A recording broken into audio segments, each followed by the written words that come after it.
el podcast de astrofísica y cosmología, anécdotas, historias y relatos. Bienvenidos nuevamente. Esta es la segunda parte de la edición especial del podcast de astrofísica y cosmología sobre observatorios astronómicos, de la prehistoria al siglo XVIII. Iniciamos con la historia moderna. Las primeras referencias a un observatorio europeo nos llevan a Nuremberg, con las observaciones de Johannes Müller von Königsberg a finales del siglo XV y las de Copérnico en la primera mitad del XVI. Aunque sus trabajos fueron fundamentales, no hay evidencia de que contaran con observatorios dedicados, a menudo realizando observaciones al aire libre. Sin embargo, su labor sentó las bases para futuros proyectos. Llegamos al primer observatorio moderno. En 1560, el landgrave Guillermo IV de Hesse-Kassel, un entusiasta de la astronomía, ordenó construir una plataforma en forma de balcón en su palacio para el estudio del cielo. Aunque algunos lo consideran el primer observatorio moderno, fue producto de la improvisación. Su relevancia radica en que actuó como catalizador. En 1575, Tycho Brahe visitó estas instalaciones y meses después, inspirado por ese viaje, comenzó a construir en Dinamarca lo que verdaderamente sería el primer observatorio moderno, Uraniborg. Uraniborg, diseñado con la ayuda de varios arquitectos, destacó no por su estilo, sino por su concepción formal funcional. Antes, los instrumentos se ubicaban en plataformas elegidas con criterios simples. Giovanni Domenico Cassini incluso lo nombraría el lugar de nacimiento de la astronomía moderna. En Uraniborg, el edificio se conformó a un programa de usos específicos: la astronomía en plataformas elevadas, la alquimia en el sótano y áreas de estudio, servicio y residencia en la parte central. Consideraba la segregación de usos, iluminación, calefacción y ventilación. Aunque tuvo fallos como la inestabilidad de las plataformas, su impacto fue inmenso, convirtiéndose en un referente para futuros observatorios europeos. Para resolver los problemas de estabilidad de Uraniborg, Tycho Brahe construyó Stjerneborg, cerca de él. Esta construcción, parcialmente enterrada, instalaba los instrumentos sobre un muelle firme.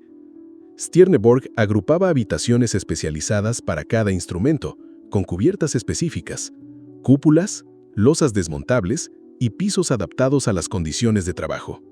No fue hasta finales del siglo XVII que comenzaron a surgir otros observatorios con la entidad institucional de los de Tycho Brahe. Los astrónomos del Renacimiento, a pesar de las limitaciones, adaptaron construcciones y espacios existentes para la observación. Tycho Brahe dedicó una sección de su obra Astronomiae Instaurate Mechanica a la arquitectura de estos edificios, enfatizando la importancia del lugar y el diseño funcional. Años más tarde, Juan Caramuel, un monje cisterciense, abordó el tema en su Arquitectura Civil Recta y Oblicua, ofreciendo una visión funcional, pero más idealizada, al no ser astrónomo. La incorporación del telescopio transformó el diseño de los observatorios.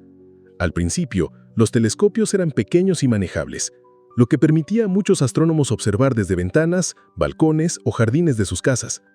Por ello, el desarrollo se centró en estructuras simples o adiciones a edificios existentes. Un ejemplo es el Observatorio de la Universidad de Leiden en Holanda, 1633, una extensión en un techo existente, siendo el más antiguo de Europa integrado en una institución pública.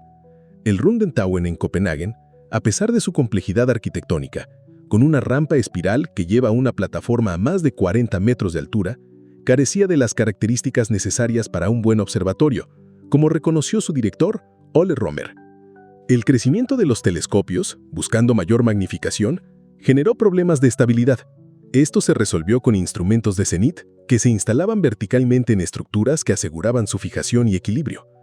Robert Hooke, por ejemplo, instaló su telescopio para medir la paralaje en su residencia, montándolo verticalmente a través de la cubierta y un piso, y diseñando un sistema para cubrirlo y protegerlo. Hacia la segunda mitad del siglo XVII, la búsqueda de telescopios más largos llevó al desarrollo de modelos aéreos cada vez más grandes y difíciles de usar.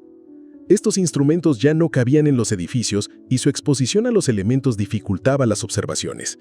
Ejemplos incluyen el telescopio de 12 metros de Robert Hooke o los modelos sin carcasa de Christian Huygens.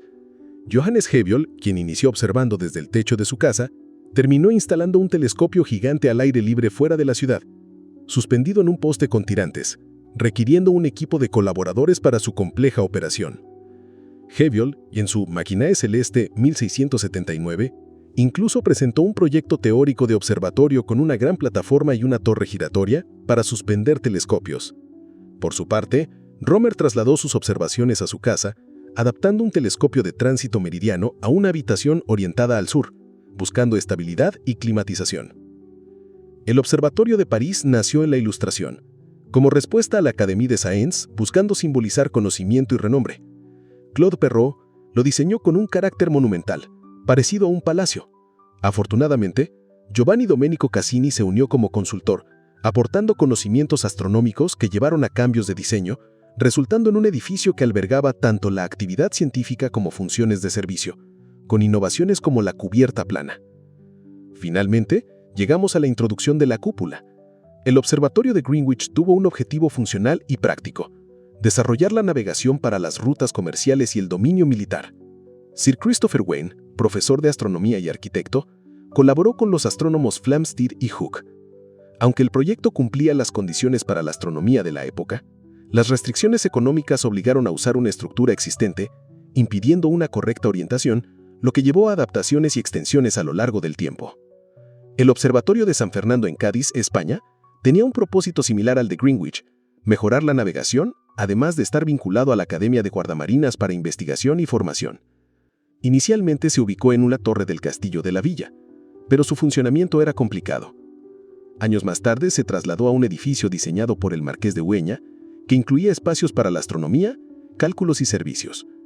Por último, el Observatorio de Madrid surgió de la influencia de la Ilustración, como una institución de conocimiento y prestigio. Su ubicación estratégica en un eje cultural con el Museo del Prado y el Jardín Botánico fue clave. El arquitecto Juan de Villanueva no solo satisfizo los requisitos funcionales, sino que concibió el observatorio como una composición monumental, alta y visible desde el frente urbano, integrando todo el entorno en el proyecto. Y así llegamos al final de la segunda parte y al final de esta edición especial sobre observatorios astronómicos, desde la prehistoria hasta el siglo XVIII. Este audio está basado en textos de Alberto Castro Tirado del Instituto de Astrofísica y Andalucía. Gracias por escucharnos y hasta la próxima. El podcast de Astrofísica y Cosmología. Anécdotas, historias y relatos.